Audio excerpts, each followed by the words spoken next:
Hello there, Soulbridge Tribe. Glad you could make it back again to see another episode of What's Going On with Julie and Soulbridge Tribe community. So, I want to give you a little bit of a background and some information about what the Earth grid is, the vortexes, the ley lines, and also some glyphs that ancient people were using that actually marked certain places along the ley lines and where energy grids were. And it also corresponded with ancient prophecies, stories, connections to the sky people and extraterrestrials and where they came from. And basically it marked star points. It was kind of information for a star map. All right, so I'm going to be reading because there's a lot of information. All right, so the Dogon tribe in Africa was taught ancient symbols that align with Sirius long before telescopes existed. These cosmic echoes were etched into stone as permanent records. I think I have a couple of pictures of glyphs I'll try and include here. The Denera zodiac charted constellations using glyph symbols. The Mayan code makers mapped planetary resonance through math glyphs. Earth's sacred sites didn't just align the grid, they aligned to light codes. So they keep saying that these ancient people who didn't have reading and writing and fluent vocabulary were not that intelligent, but they wrote in glyphs, and a glyph can be a very condensed symbol of something, where you look at the glyph and it gives you a bunch of information. The pyramid was placed under Orion's belt at a temple doorway which framed it. The rising of Sirius could be traced in that doorway, thus the structure worked like a receiver, tuning stellar resonance into the Earth's grid. A glyph was used here as well, and it's believed to hold a sort of stellar syntax. So those glyphs are a language. Crop circles have also been studied and studied for resonance that would return in the form of geometry. Sacred sites and constellations are living fields of light encoded by angles written in glyphs situated over grid vortexes and ley lines. The ley lines are straight lines of energy drawn connecting grid points that just happen to also have historic structures and landmarks at those points. Ley is an Old English word for clear space. The lines connected all over the globe where they cross, and those places are vortexes. Sometimes important structures and often also glyphs are found at those crossing points. The vortexes on ley lines are thought to be powerful, swirling energy centers where the ley lines have invisible energy currents that connect sacred sites worldwide and create concentrated spots for spiritual experiences.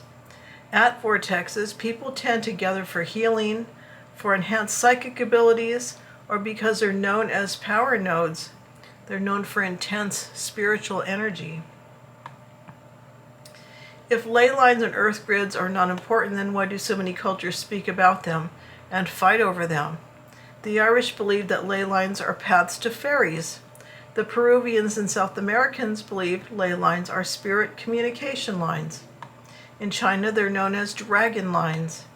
The ancient Aboriginals called them dream lines. Apparently in wartime, some cultures made it their mission to move or reclaim possession of obelisks that were placed on ley lines. Did they believe that disruption of the grid line markers would drop the Schumann resonance or cause the Earth to be easier to conquer? Did they believe that their enemies would lose power, or that they would gain power through possession of obelisks? Some were moved to Rome or France. Other countries attempted to create their own obelisks, believing the shape and size held some sort of power. In 1921, Alfred Watkins studied the ley lines and the Earth grid systems, and he worked to develop a modern understanding of ley lines. He believed that ley lines were straight, electromagnetic paths that connected to ancient sacred sites around the world. While ley lines can't be seen on a map like longitude and latitude, they do have some correlation. Ley lines are the foundation of the Earth's energetic and magnetic grid.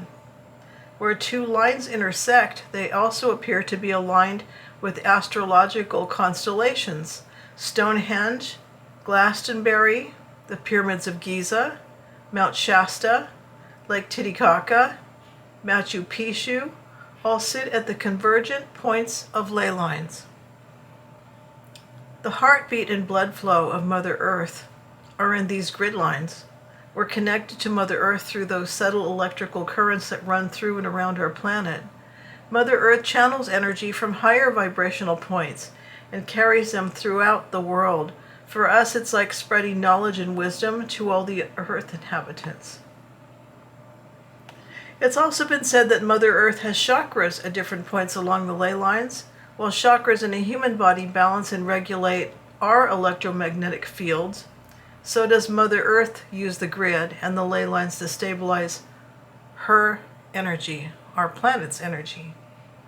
People from many cultures today see the grid lines to be a series of metaphysical connections that the sacred sites together, including the pyramids, can be found on the ley line intersection points. Pyramids, obelisks are just some of the structures that were used to capture and channel grid energy from the matrix, utilizing power from Earth's natural energies.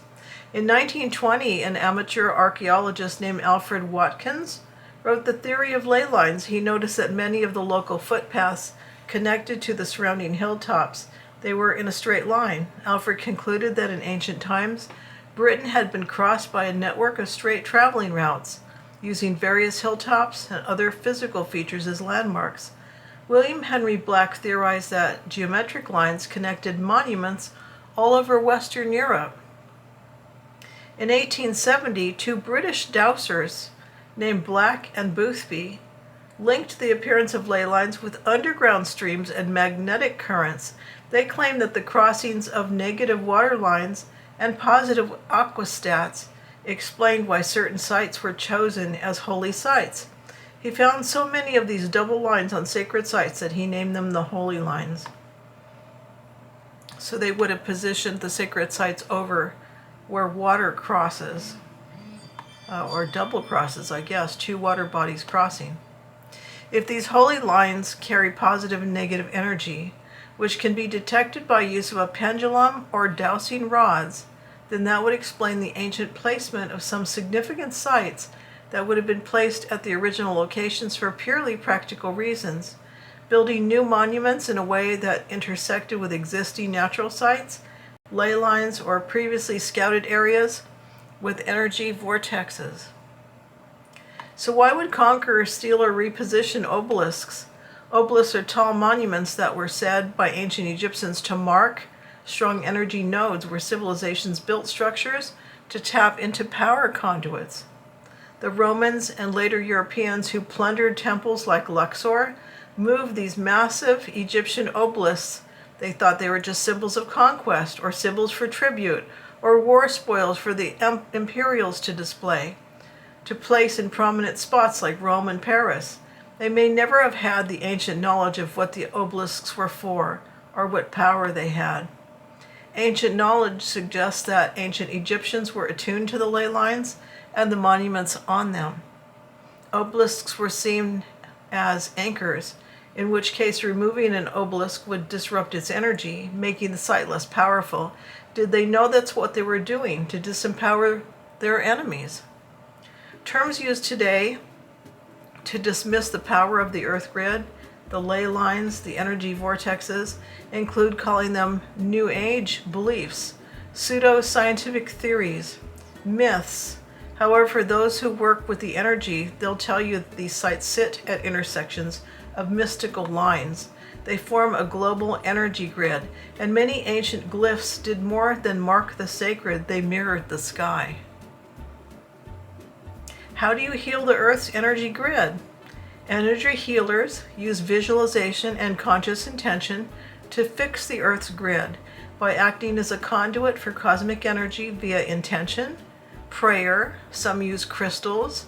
Some have ceremonies at sacred sites at the vortexes to clear blockages, to balance planetary frequencies, or to reconnect nodes to the global network. While channeling Reiki energy to the earth the same way you would do to a human body, your intention is to help stabilize Earth's consciousness and support its evolution, especially during times of energetic shifts.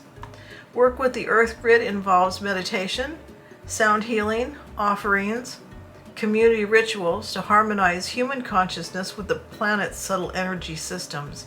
There are organizations that travel to sacred sites to do just that.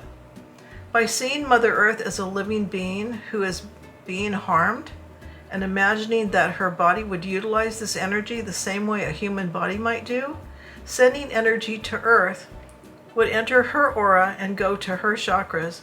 Interestingly enough, there are even specialists who state they know which areas on Earth contain her chakras, and those places can be visited to feel Earth's energy. I hope you found this video useful. If you feel a calling to help Mother Earth or be one of her Earth angels, some people feel this to be their special calling, and they may feel called to environmental action as well. Alright, so that should give you a little bit of a history and a little bit more knowledge about ley lines, energy grids, vortexes, and how you can help to heal Mother Earth. Thanks for watching. Please like, share, subscribe.